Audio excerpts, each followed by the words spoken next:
Okay, so this is Chapter 4, Section 2, Personal Characteristics of a Healthcare Worker. During this section, you'll learn to create a characteristic profile of a healthcare worker that includes at least 8 personal and professional traits or attitudes. Certain personal and professional characteristics and attitudes apply to all healthcare occupations. You should make every effort to develop these characteristics and attitudes and incorporate them into your personality. Are you going to be super, super good at all of them? No, you won't. But during this time, maybe you can see ones that you will need to work on. So empathy is to be able to identify with and understand another person's feelings, situation, and motives. Healthcare workers care for people of all ages. You must be sincere, and you must have a sincere interest in working with people. You must care about others and be able to communicate with them. And understanding needs and learning effective communications are ways to develop empathy. So empathy does not mean that you completely understand what the person is going through. Like if I was working with a patient and their child just died, I would never say, I understand what you're going through, because I don't, because I never had a child die. But I can say, this is really hard. What you're going through, I can't even imagine what this must be like for you, but we're here to help you, and we're here to help you get through this.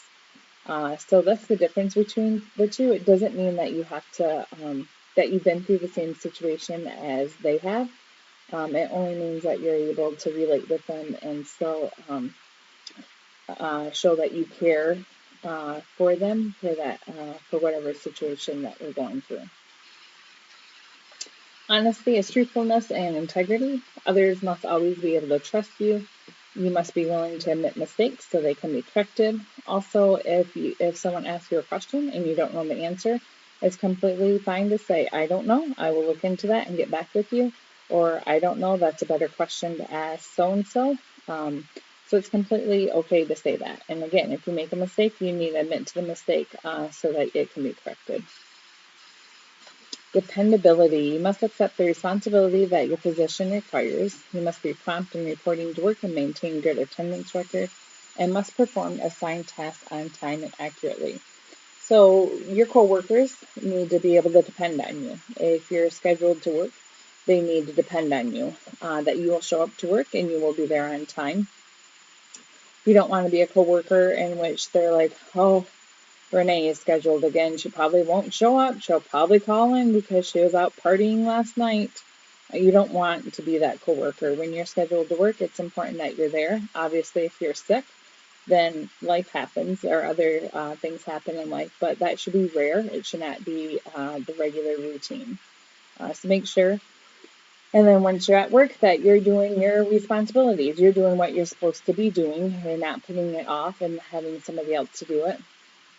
If you're supposed to do a certain number of things prior to your shift ending, you want to make sure you get those all done and not save it for the person who is taking your place after you leave. Willingness to learn. You must be willing to learn and to adapt to changes. Changes occur constantly because of research, new inventions, and technological advances. Changes can mean learning new techniques or procedures. At times, additional education may be required to remain competent, and you want to be prepared for lifelong learning to maintain a competent level of knowledge and skills. So this is something that we've talked about when we talk about healthcare careers, in which many careers you have to continue your education.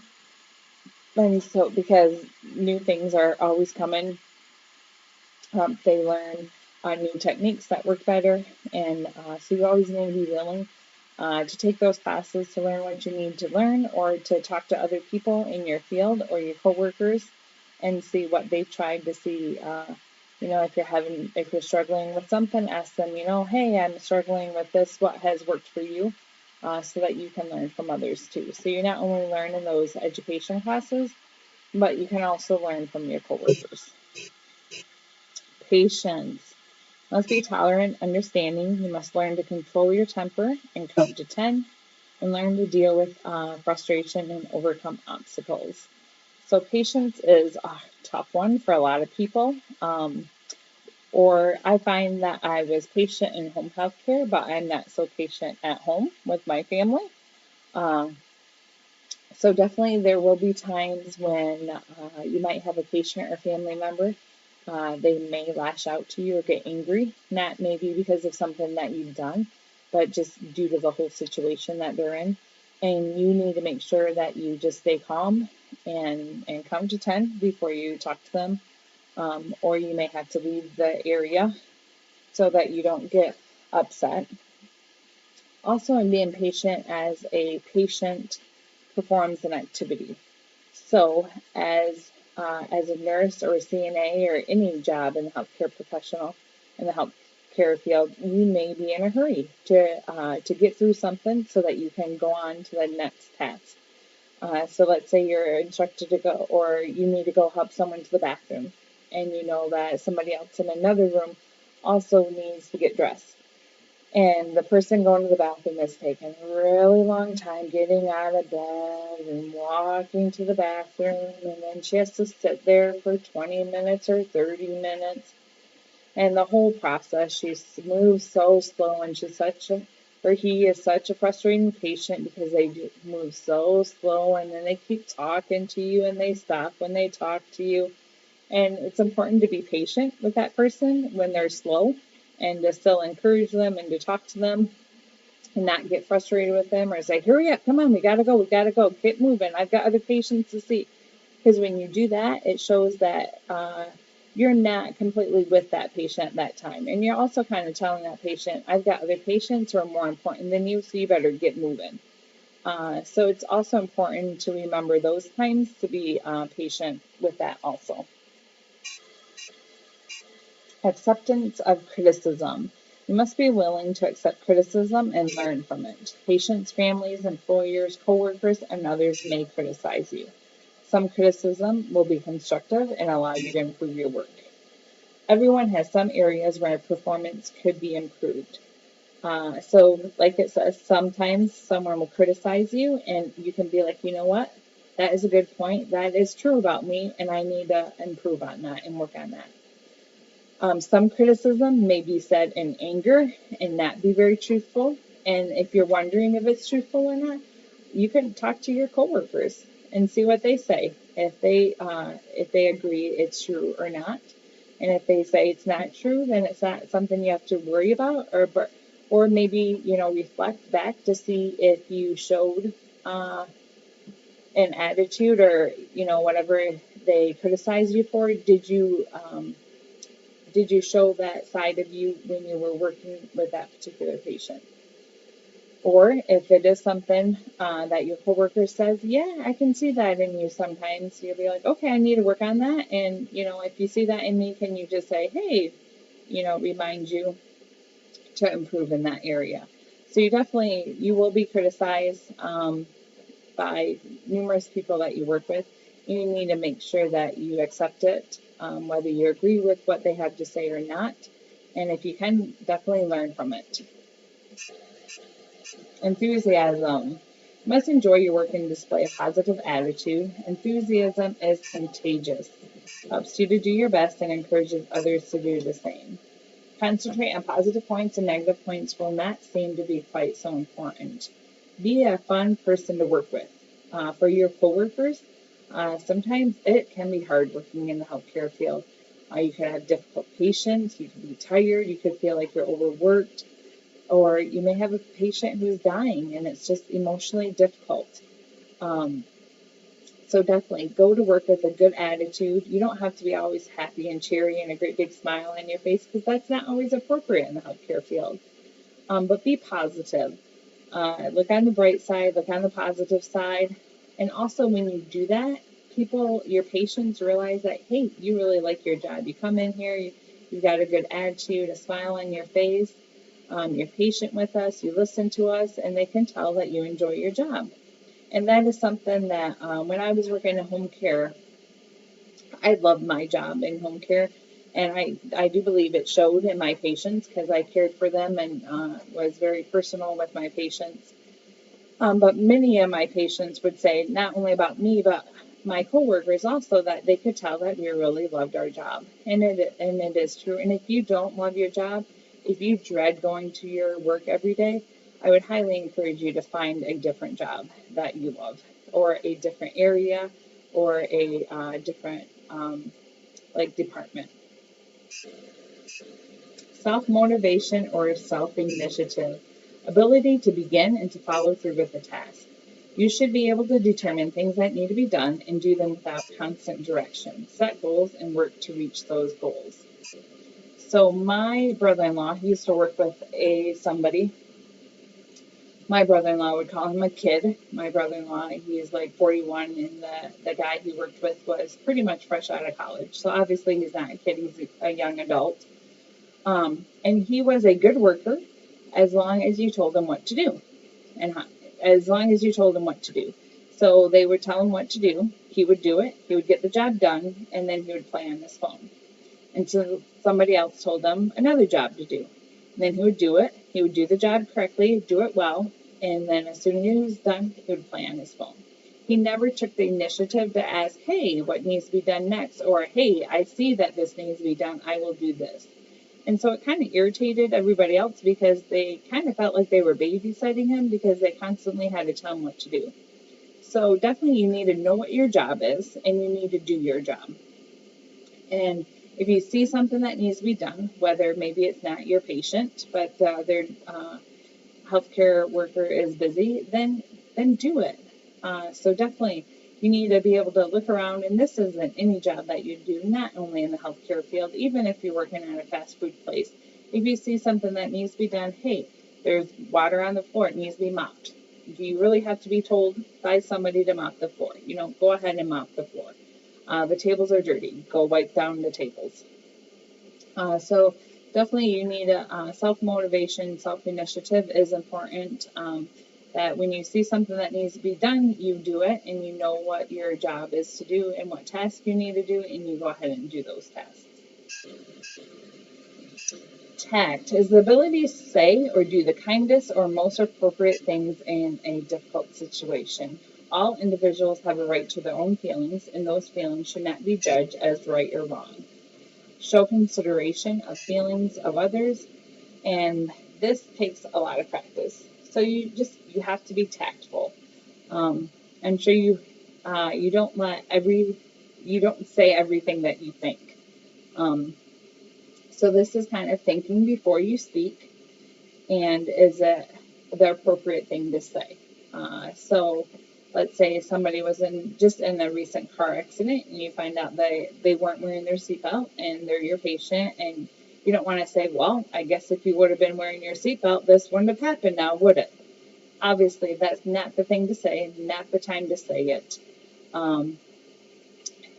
So those kinds of things, just so you always want to be kind, and our patients are in difficult situations. They don't want to be in the hospital, or they may not want to be in the doctor's office, or wherever you're seeing them at. So just think before you speak. Be considerate of them and their feelings, and not only of the patients but also the family members. So practice that. Think before you speak. Competence. Qualified and capable of performing a task. You need to follow instructions, use approved procedures, strive for accuracy in all that you do, and know your limits and ask for help or guidance. Again, this is something we talk about in the healthcare careers. You know what you can do, and only do that. If you're asked to do something that is beyond your learning or your education, then don't do it. You need to be asked to be trained prior to doing that, or if it's outside of your realm of practice, then don't do it. You need to speak up and say you can't do it, and always be competent in your skills.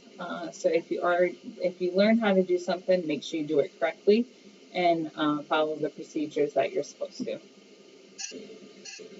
Responsibility, being willing to be held accountable for your actions. Others can rely on you and know you will meet obligations. Do what you're supposed to do. So again, are you doing your job? Are you, if something goes wrong, will you take responsibility for it, or will you cover it up? Can others rely on you? Can they rely on you to come to work? Can they rely on you to come to work with a good attitude and to do your job? So just be responsible. Discretion is using good judgment in what you say and do. In any healthcare career, you have access to confidential information. Information should not be told to anyone without proper authorization, and the patient is entitled to confidential care. Be discreet and make sure patients' rights are not violated. So again, anything you hear from your patient is not to be repeated to others. If they are on the healthcare team for that patient and it is information that they need to know, then that's fine. You can share it with them. But sometimes even patients will disclose some information to you that they feel comfortable disclosing to you. And if it does not affect their health care, then you may not, it may not be needed to tell anybody else on the healthcare team as long as it does not affect their health care. If it does affect their health care, then you do need to report it. So don't talk about others in the hallway. Don't talk about your patients in the hallway. Even if you're not using their name, you still don't want to talk about them in the hallway. And make sure that when you are talking to them about private stuff, that it is done in private or quietly so that others can't hear also. Team player. Become a team player. Learn to work well with others. Each member of a healthcare team will have different responsibilities, but each member must do his or her part to provide the patient with quality care. By working together, a team can accomplish goals much faster than an individual can. So in the healthcare field, you are a team player. When I worked in home care, my team members were the PT, the PTA, the nurse, the home health aide, my supervisor, sometimes the speech therapist if they were involved, the social worker, RNs, LPNs, and I have to be able to work well with others. There were times when I would call a patient and maybe I gave them a time that I wanted to see them, and they say, oh, well, the nurse is coming at that same time. Did I call the nurse and get all upset and mad at them that they took the time that I wanted? No, I didn't. Sometimes I would pick a different time, or sometimes I would call the nurse and say, hey, are you going to be closer to this time or this time? I would like to come in at this time. Does that work for you? Or sometimes I would show up at my scheduled time to see a patient, and maybe the nurse or PT was there. Is it their fault? No, probably not. It could have been the patients, or it could have been my coworkers. Again, did you get upset and mad with them for doing that? No, you don't. You just have to be flexible and change what I was doing for however I could. So you have to be able to work well with others. You'll have team conferences in which you talk with each other to see what's going on with the patient. And you may talk about different directions you want to go with the patient. You may agree with the direction that others want to go with, or you may not agree with it.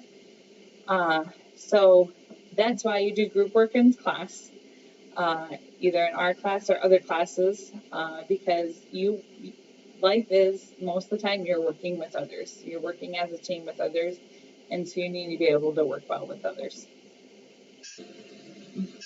So in summary, all characteristics and attitudes must be practiced and learned. Some take more time to develop than others. Be aware of these characteristics. Strive constantly to improve, to make yourself a better person and a better healthcare worker. And these characteristics will help to you provide a good patient care. You want to make sure that you make a valuable asset to your employer and to others.